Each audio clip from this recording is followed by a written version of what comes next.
Sœurs et frères dans le Christ, paix, joie, grâce, amour à chacun, chacune de vous, de la part de Dieu notre Père, et au nom de notre Seigneur Jésus-Christ, dans ce troisième dimanche du temps de Carême.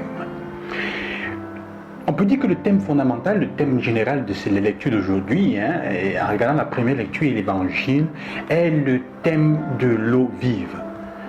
Le thème du Dieu qui est du Christ et le Dieu qui est l'eau vive, pour disséter, pour nous désaltérer.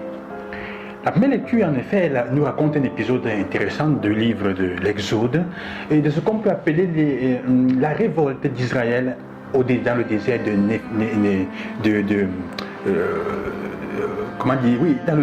de Néphirim, de Néphirim, qui est après surnommé aux eaux de Mara et de Mériba. Mara qui veut dire le lieu de l'épreuve, et Mériba le lieu de la querelle. Le peuple sorti de l'Égypte a soif. Au moment où il a soif, et qu'est-ce qu'il fait? Il se révolte. Il se révolte contre la personne qui, à ce moment-là, il retient comme responsable. Quand les choses vont mal dans la société, on se révolte contre qui? Contre ceux qui ont la responsabilité, contre les gouvernants. Dans le cas d'espèce, c'est Moïse. Et derrière Moïse, en effet, on se rebelle contre Dieu, en fait. En fait, ils commencent à douter de Dieu. Parce qu'ils ont soif.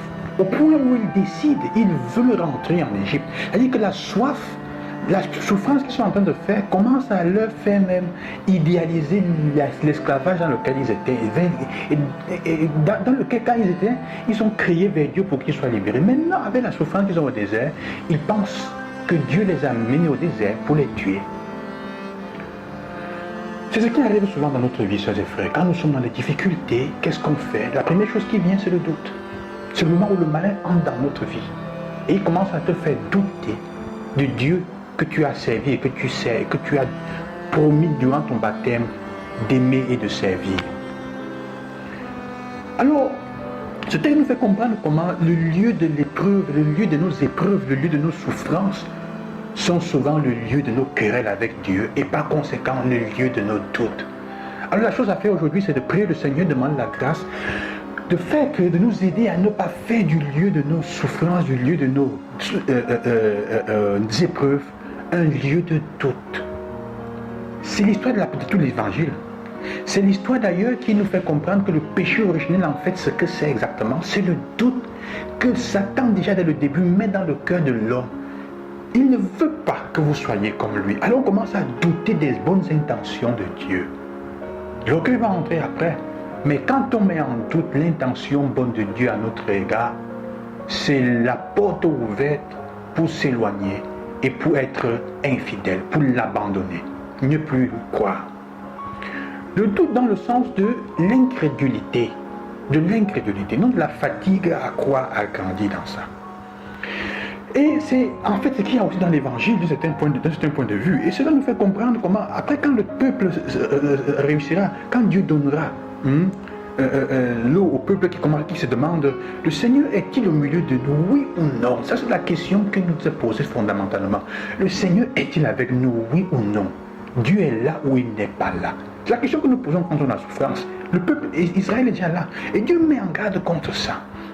L'évangile nous fait voir une situation un peu intrigante de cet homme de Jésus et de la Samaritaine au puits de Sychar, où il rencontre cette femme samaritaine qui va au puits à midi parce qu'elle évite les autres. Et ici, il y a un autre événement que je voudrais noter. C'est le fait que Jésus dit, le discours avec cette femme fait comprendre qu'elle dit, comment toi qui es un juif, tu me demandes à boire, moi qui suis une samaritaine? En effet, les Juifs ne fréquentent pas les Samaritains. Jésus lui répondit. Elle dit oui, en effet, les Juifs ne fréquentent pas les Samaritains. Il y a un fait ici, c'est que la femme, les Samaritains ont accepté ce qu'on dit d'eux. Ils ont accepté qu'on les traite comme s'ils étaient des sans-dieux. Il dit quoi? Il dit, vous dites que nous sommes sans Dieu, d'accord, nous avons construit de temple ailleurs. Jésus dit, madame, femme, si tu savais le don de Dieu, il vient même pour toi, il est déjà devant toi. Il est déjà là pour toi. Je nous invite donc à ne pas toujours croire aux aspects négatifs qu'on dit, ou à ne pas croire qu'on dit de nous. C'est vrai que ça peut être ça, il peut y avoir des erreurs que nous avons faites, mais ne t'identifie pas tellement avec les aspects négatifs de toi, au point où ça devient ce avec quoi tu te définis. tu n'es pas des aspects négatifs, tu n'es pas les erreurs que tu as faites. Les Samaritains sont le fruit d'une histoire qui n'est même pas la leur, qui n'est pas leur faute. Alors ils sont tenus comme s'ils étaient hérétiques, impurs. Et à la fin, ils s'acceptent comme ça. C'est vrai aussi qu'ils traitent mal les Juifs. Mais Jésus fait comprendre cela. Et il veut faire de cette femme la source de son eau vive, à tel point qu'elle est capable de donner cette eau vive aux autres. En effet, elle va rentrer, raconter aux autres, dire aux autres, venez voir quelqu'un qui m'a dit qui je suis, celui que je suis. Celle que je suis. Elle est honnête quand je lui dis va appeler ton mari. Je n'ai pas de mari. Pour recevoir l'eau vive du Christ, pour être avec lui, pour qu'il nous embrasse, il faut être honnête avec soi-même et avec lui. Il faut être honnête dans ce que nous sommes. Il faut avoir la pleine conscience et accepter la limite que nous sommes sans pour autant s'en sentir, moindre, se sentir de moindre valeur. C'est une Samaritaine. Mais au fond, c'est une femme comme tous les autres qui a ses limites et un être humain comme les autres qui a ses limites. Et Jésus vient à elle indépendamment de ce qu'elle est. Il dit, vous n'aurez pu adorer ailleurs. Il est venu pour toi, même pour vous, pour tout le monde. Il n'est plus lié seulement aux Juifs.